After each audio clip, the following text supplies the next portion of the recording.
things that you do with chest trauma. One of them is a thoracentesis, chest tubes, but I've split it up into two separate lectures. Today is thoracentesis because I don't want you to get confused. Next week will be chest tubes, and what the second hour will be what you use chest tubes, why you need the chest tubes. I have some articles listed under the SLOs, but you can look at them, you can read them. They're the best that I've ever found. I've found a few a little bit easier, but these just about cover everything. Do not spend your time reading all of this stuff. I will tell you in class today what you need to know. I want you to be able to walk out that door, and if you had to go to work today or to clinical, you could do a thoracentesis. It is that easy. We're going to make you calm, relaxed, where you can do it. A lot of nurses will avoid doing the thoracentesis. They'll make sure that somebody else does it. I'm not quite sure why, because it's the easiest thing in the world to do. But anyway, the first thing, somebody put purple marker. Let me see.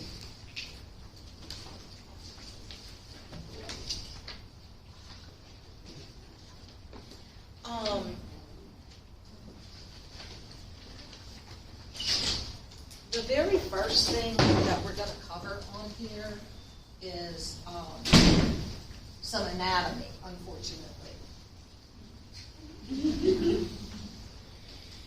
Because you need to know, they were good for something. You need to know what it is while we're doing that thoracentesis. Anybody in here ever had one done?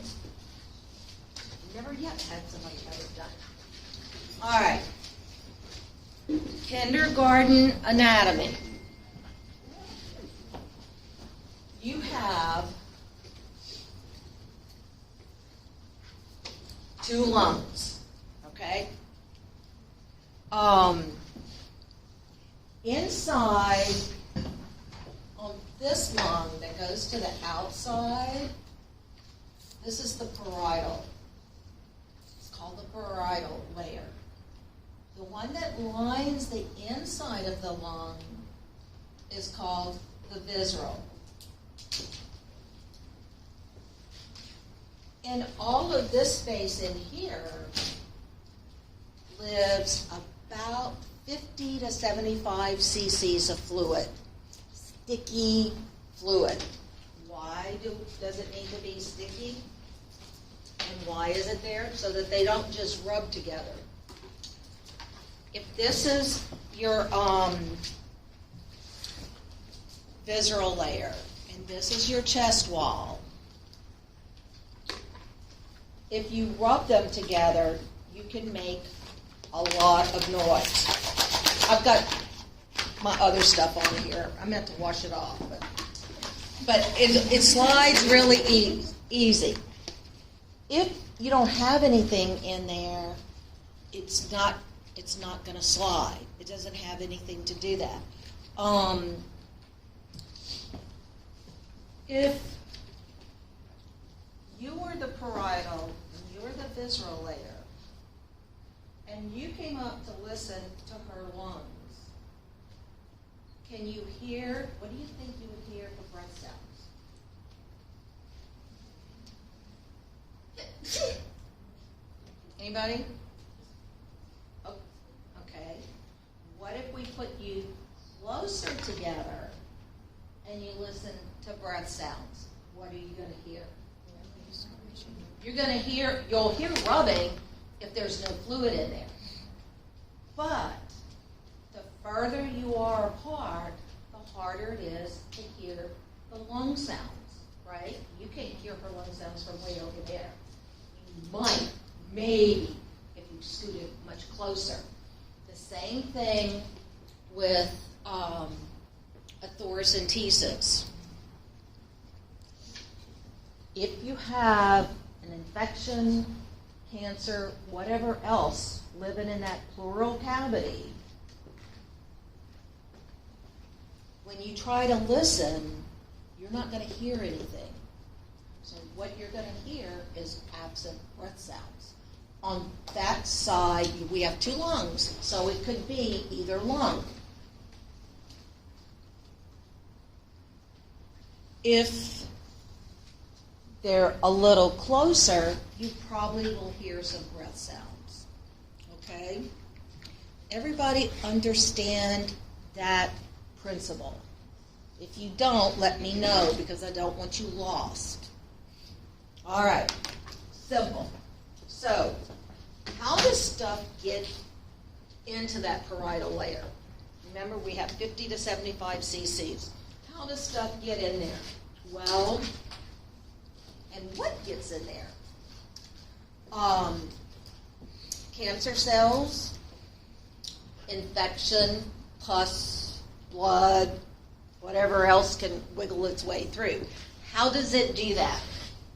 Well, here's one cancer cell, and he's pushing and pushing and pushing. He cannot get in. So his buddy comes along. He's pushing. He can't get in. Another buddy. Till we have all of these little cancer cells, they can knock a hole in this wall and get in there.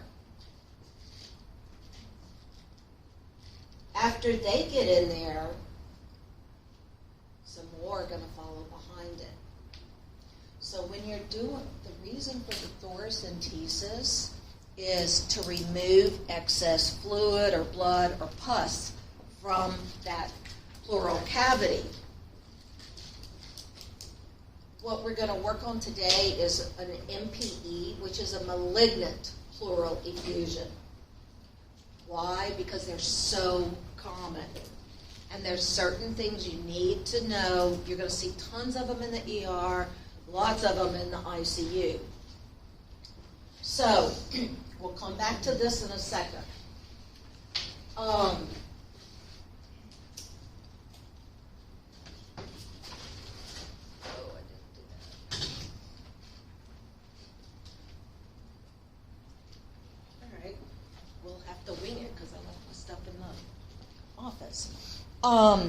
Let's do a case study. You have, and this is a real live patient. You have, I want you to write down any red flags that come to you, okay? Pretend you're taking a test and it's the stem. So you gotta separate all those little things in the stem. You have a 65-year-old female that has a history, a 10-year history of right breast CA. She's developed a new non-productive cough. She's fatigued. She's short of breath. Pulse ox is 91%. Heart's normal, no pedal edema, everything else is okay. We listened to her. On the right side, where she had the breast cancer, we hear absent breath sounds.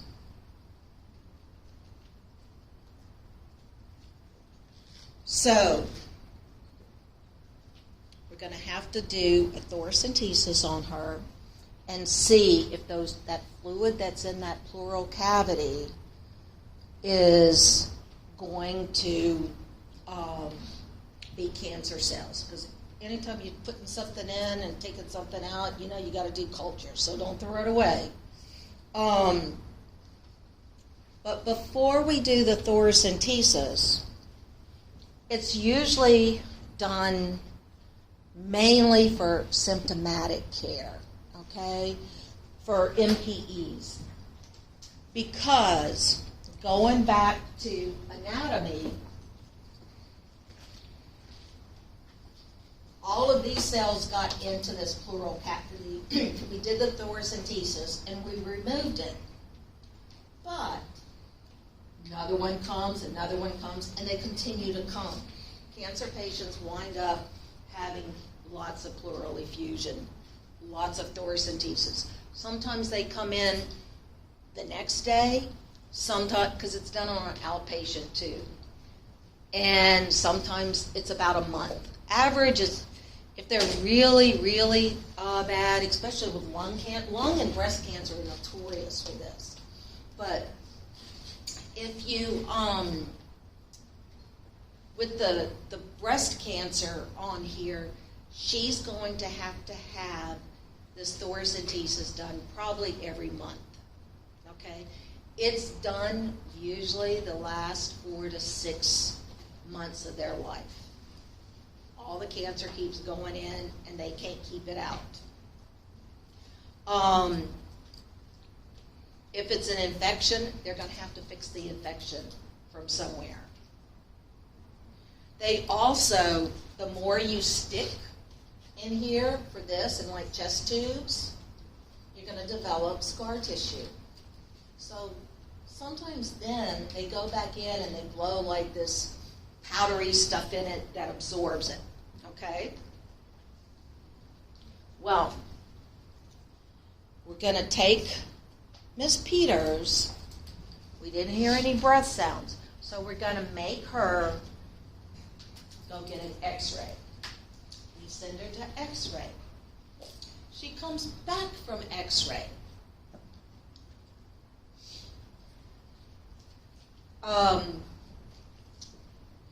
What do you think you need to do when she comes back from x-ray? What would be the first thing you would do? What was the reason she went to x-ray for? Right, so now we're going to listen to breath sounds again. Breath sounds x-ray, breath sounds x-ray, breath sounds x-ray, okay? Before, after, before, after. Because, think of it like this. You take your car to the shop because it's squeaking. You go to pick it up after it's been there for 3 weeks. You go to pick it up and they say, we've got the squeak fixed. Okay. You go down the street and the squeak is back. What are you going to do? You're going to take that car back to the shop, right? It's still squeaking. The same thing with this patient that has all this fluid built in. When she went to the x-ray, it was all okay. But somewhere between the x-ray and back to her room, something happened to that lung again. And the only way you're going to know that is if you listen. So it's going to be absent breath sounds. That's not what you want to hear. You want to hear breath sounds. Now, what do you think if we send her to x-ray? This is after the thoracentesis. We send her to x-ray, and she comes back, and the right side, you hear breath sounds. On the left side, you can't hear anything. What do you think happened?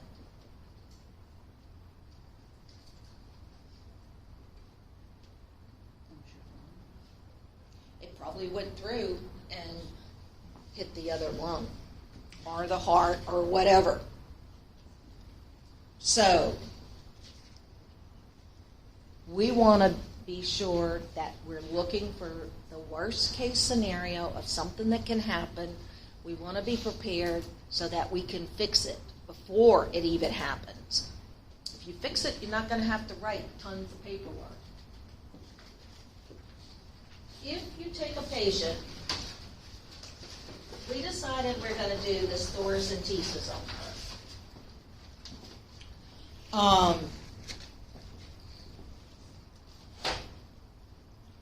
If you set it up like this, like position, diet, medicines, management, signs and symptoms, you should be okay. So, and teaching. So we have Miss Peters, and we're going to have to do this. You've never done one of these before. Number one, the doctor does all of this. You're just there in case something happens and to watch it. So, what I want you to do is, this is the first thing we have to do. I want you to swing your legs around to the side of the table, from here to the side of the table, and I want you to sit with your arms out, not leaning on anything. You're not participating over there? No, you can't lean on the chair. You can't lean on the chair. Now, if this wasn't, right after the holidays, I'd make y'all stay a little longer. But now, what I want you to do is turn yourself around with your arms still like this, and now you can rest it on that table. What's more comfortable? Resting on the table. What if that doctor, you would have had that patient sitting sideways so that they couldn't come in and do it, and he gets a telephone call, and he's gone for 20 minutes. Your patient's going to be really aggravated. So, what's the position for a thoracentesis? Leaning over a table, or bedside, whatever you want to call it. When we get to chest tubes next week, it's going to be different. That's why I don't want to do it at the same time. So, we've got Miss Peters in the right position. Now, what's another thing that you teach your patient before you do anything? Because there's always something you got to teach them. If they go to X-ray, they're going to take a deep breath and hold it. If they're going to do this, whatever.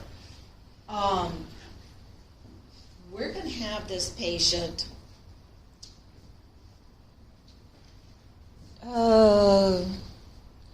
I want you to take your pen or your pencil or in the back of it where it's not sharp, and you are the doctor and the person in front of you is your patient.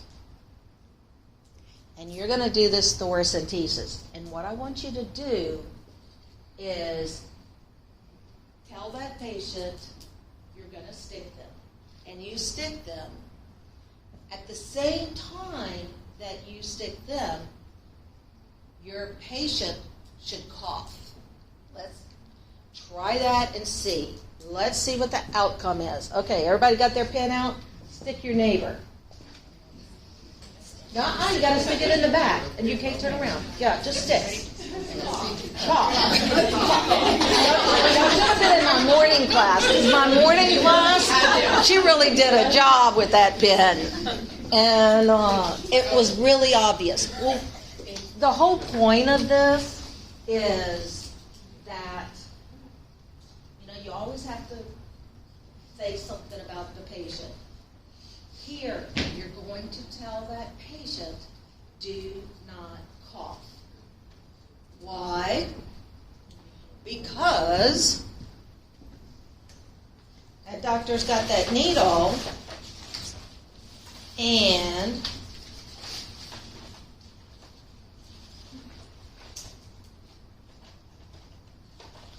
if I can find my needle.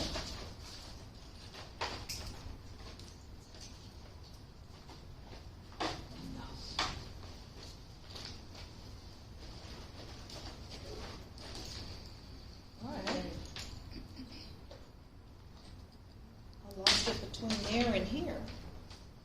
It's weird.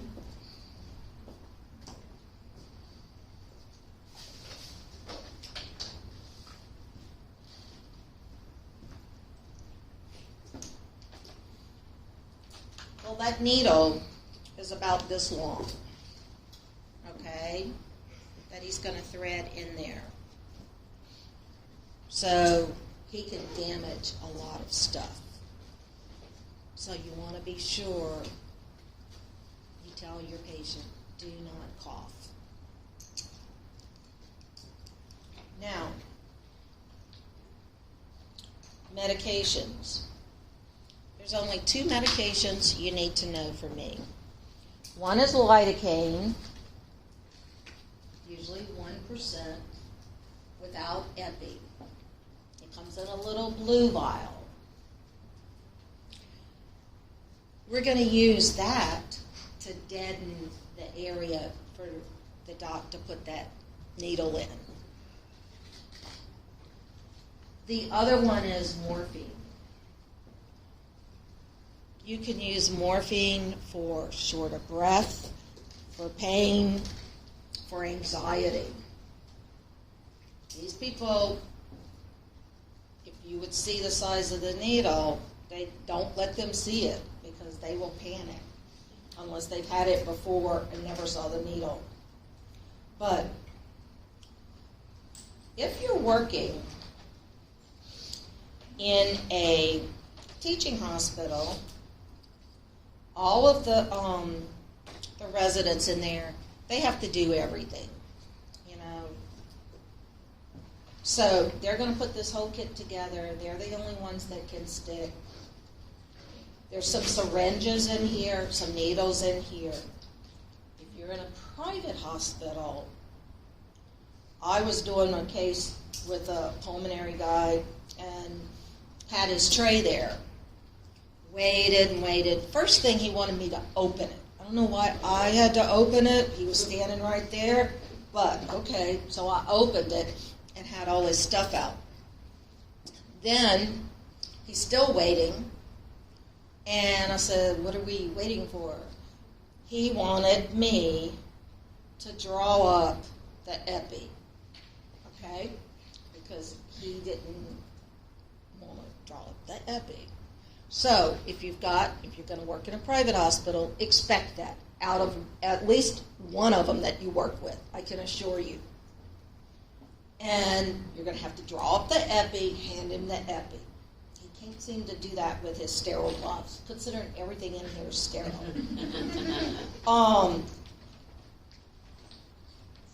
We have this little bag in here. And this bag goes up to, actually, 1,400. I thought my other bag, I have another bag that has 100. But, 1,000. Why do you think this is 1,400, 1,500, a liter to 1,500? Because we don't want to draw off more than this amount. No more than a liter to 1,500. Now, some pulmonary doctors will draw off more than that. But don't let your resident do that.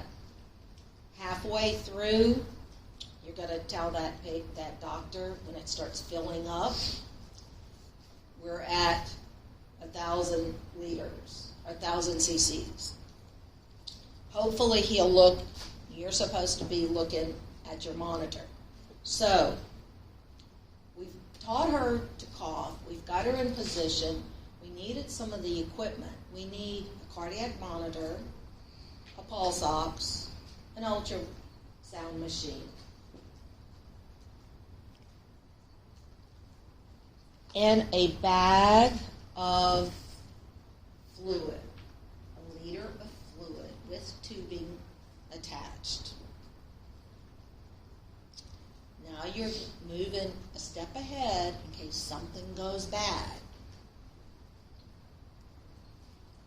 He deadens the area. He puts the little lidocaine in, starts drawing off the fluid.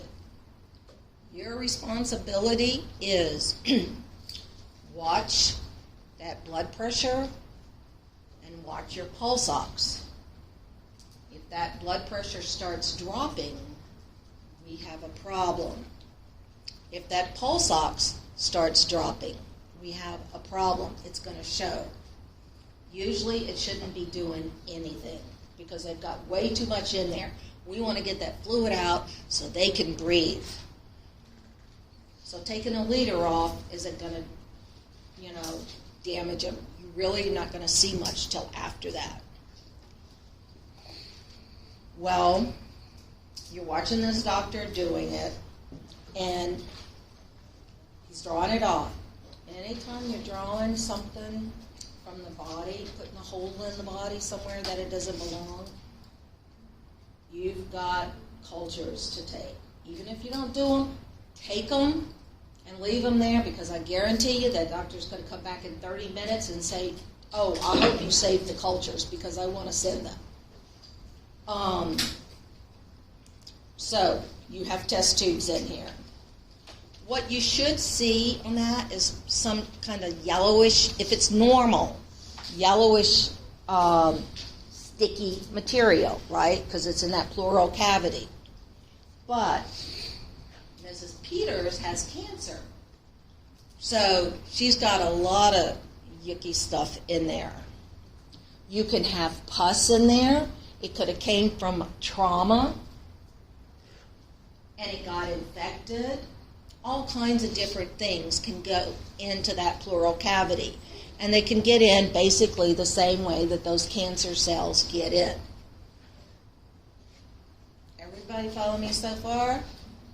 All right. We're going to send her to X-ray. We're finished with the procedure. When they're finished with the procedure, believe it or not, all they do is put this Band-Aid on. If they're in there for an outpatient, you could put a towel underneath them and let them lay on that side for 15 minutes. It's not a set rule, but I'm just telling you, if you're out there, you might want to do that. Some of the patients get up and they're almost ready to go. So, we're going to listen to breath sounds after the procedure. After a thoracentesis, you have to have a chest x-ray. It's kind of like one of those rules.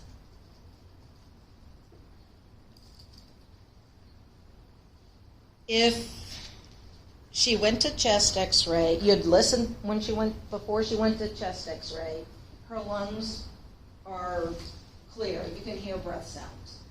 She comes back from x-ray. What do? Listen to breath sounds again.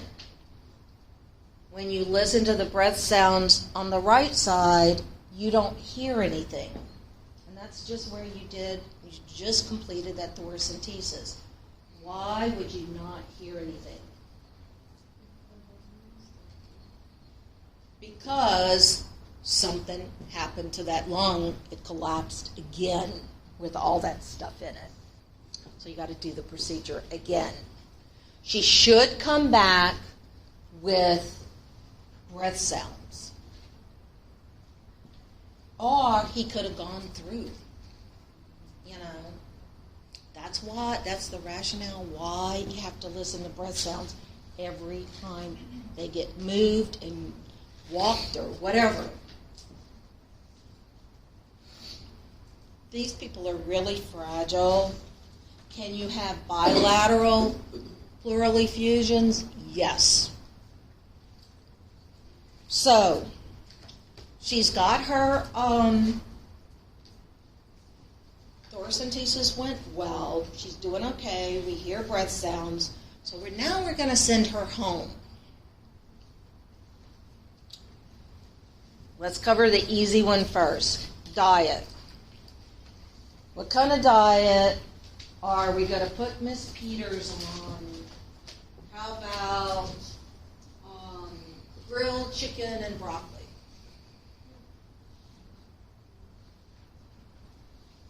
How about macaroni and cheese and ice cream?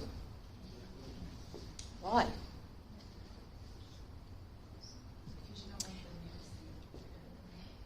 Y'all thinking way too deep.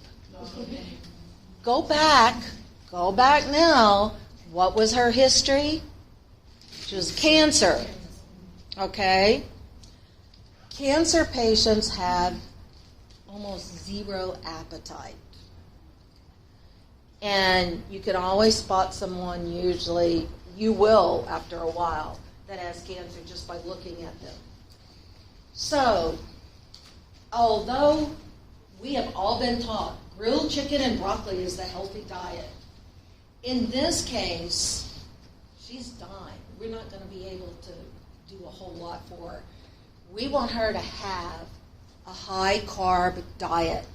And that could be ice cream, that could be cake, that could be all the macaroni and cheese she wants. She could put butter on all her bread. All those things that we tell patients not to do, we're going to let her do it, okay? Remember, this procedure for an MPE is usually the last 6 months of their life. And, there's always been that talk that sugar causes the inflammation and the inflammation causes cancer. So if you don't want to catch cancer, they tell you don't eat sugar. Well, when my mom got cancer, I think it was probably her last month or last 2 weeks or something like that. It was almost at the end. And she says, I want some M&Ms so bad. And I looked at her and I said, well, I'll go get you some M&Ms. No, because sugar causes the cancer. And I thought, and I told her, I said, I don't think that's your priority right now. You can have every M&M I can buy. So she goes home. She's going to go home. We did the diet. Now we have to teach her something about let me backtrack a second.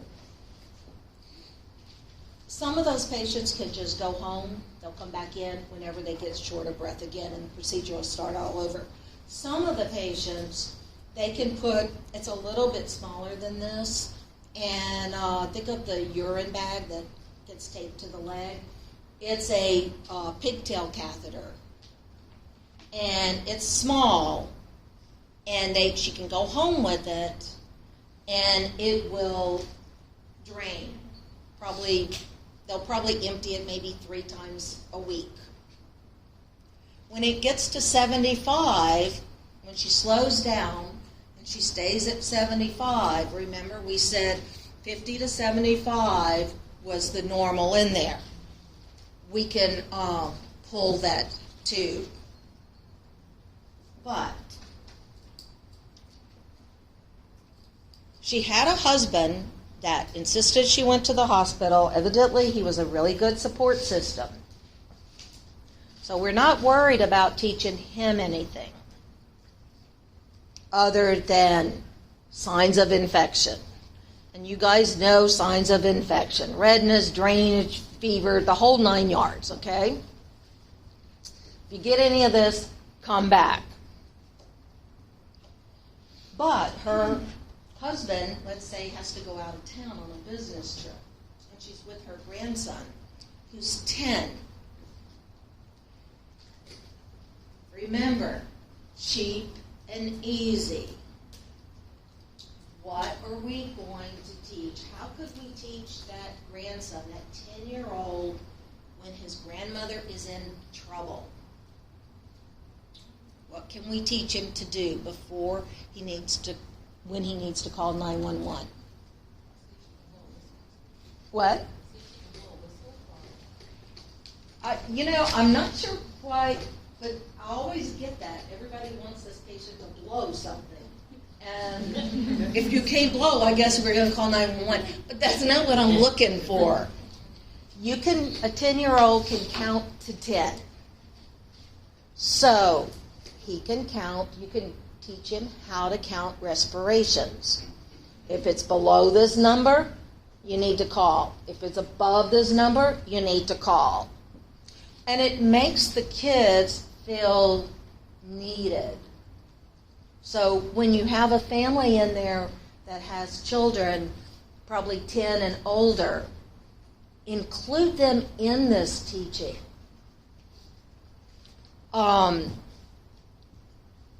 So Ms. Peters goes home, and next week she comes back to us because she's short of breath again and she gets a chest pain. And she winds up with a chest tube. But let's skip way past that. After she's had this thoracentesis, supposedly the stats show that it's usually done the last 4 to 6 months, that when people go home with this, they can live, some of them, breast cancer can live about a year, year and a half. Lung cancer is a couple of months. When she goes home and that fluid stops, they're going to take that thing out, and when they take it out, she dies shortly, a couple of weeks after that or a couple of months after that. Most of the people that are in the hospital that get a PE die within 30 days. But if you can get them well enough to get them to go home and just continue this. And when my mom had cancer, short of breath, we didn't know she had cancer. And this is why I think it's really important to know MPEs. Who in here is going to work the ER? I've got a couple. If you're working the ER and somebody comes in short of breath, you got to rule out if is it cardiac related or what. A lot of these people, the way we find this is they're short of breath, they get a PE, they go in, they got a blood clot, they send them for the ultrasound, which is what they did with my mom, and she was throwing clots all over. No, never smoked, never did anything, couldn't find a Tylenol in her house, all organic food, everything. I never ate anything out of a can. So she was notorious for that. Everything was perfect. So when she was complaining of pain, I knew something was wrong. About a week into that, we had to put chest tubes in. Her lungs were full of fluid. We put chest tubes in. She felt 100% better. She was breathing. She was doing really well, because as soon as you take all that stuff out, you can breathe. However, the other cancer cells still started coming back in and filling it up. And she asked the doctor, she says, what are you going to do? I mean, what can we do? And he said she wanted to go home with the chest tubes. And this was in 2009, which wasn't that long ago. And you couldn't go home. They didn't have those pigtails then. So she says, what are my choices? Pull the chest tube and you can go home. She said, pull the chest tube. Pulled the chest tube, brought her home. She died like 6 hours later. But the thing is that every time I see somebody that comes in that doesn't have a history of anything, no family history, and they're complaining of leg pain, and they're a little short of breath. I've seen it lots and lots of times. By the end of the whole entire hospital stay, they find out that they have cancer. It's a really popular thing for cancer patients. If it's a liver cancer, you're going to see their belly swell. If it's a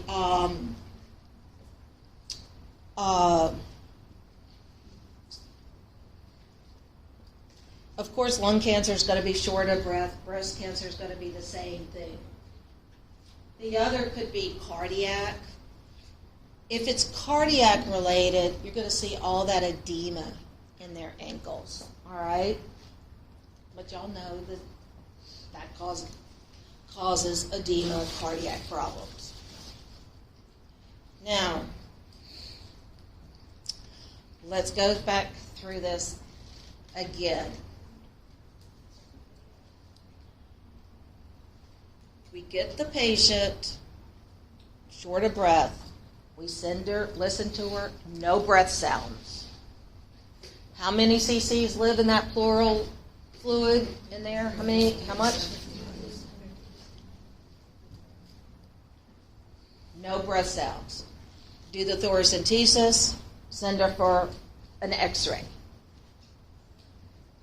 Comes back from x-ray, what are we going to do? Listen. Hopefully we find breath sounds. If we find no breath sounds, what are we going to do? Doctor's going to have to come and do the procedure again and then send her back to x-ray again. Whatever side the pleural effusion is on, that's the side that you're not going to hear anything. Okay? She had right-sided cancer, so when she came in, it was a right pleural effusion. If she comes back from x-ray and you don't hear anything on the left side, but you hear sounds on the right side, something happened during that procedure that punctured that other lung. Just an easy way to put it. So then you're going to have to start all over. What position, we've got all that, we've already checked that, we've got to that point. What position are you going to put this patient in? Leaning over a table.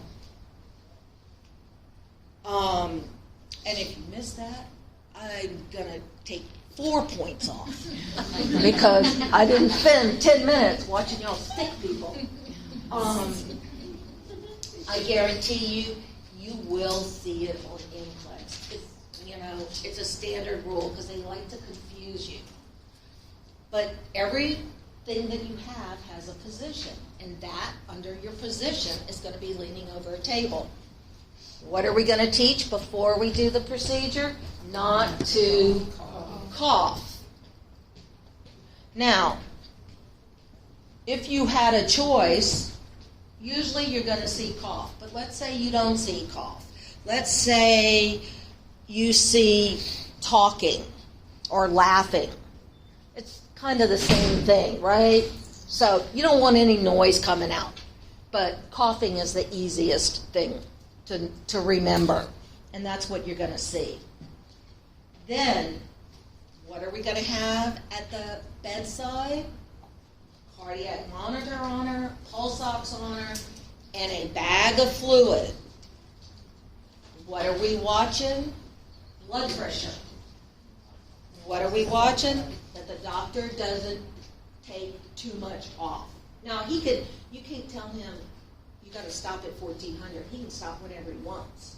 But if it's a resident doing it, he's not going to be looking at the vital signs probably. He's expecting you to do that. So if he gets to 500 and you see that blood pressure dropping, I would tell him. But other than that, you're not going to do anything with it. If something happens in his blood pressure, her blood pressure drops, we can hang the fluid, right? What's another cheap thing we can do to help her blood pressure? What? Okay, what position will we put her in? No, they don't do that anymore. That's out. Even for me, that's out. They don't do that anymore. What are you going to do to raise somebody's blood pressure?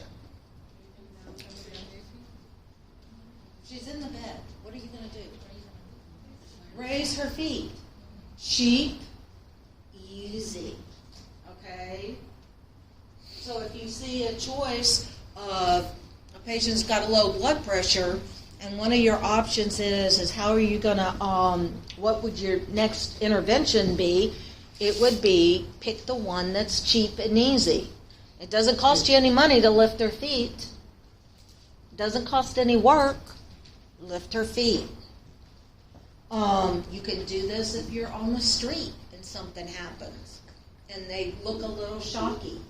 Put their feet up on something.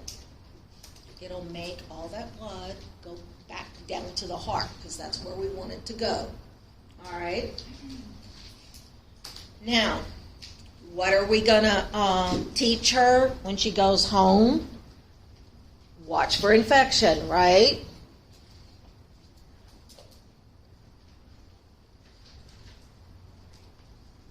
How are we going to teach someone, family members?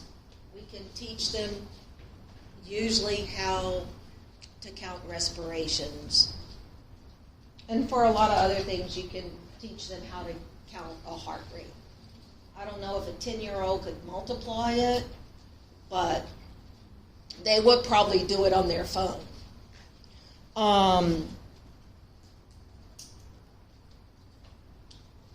What else?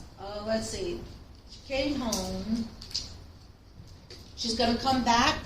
We're going to tell her to come back for those things. We're also going to tell her if her little pigtail stops producing less than 75 cc's to come back so that we can pull it.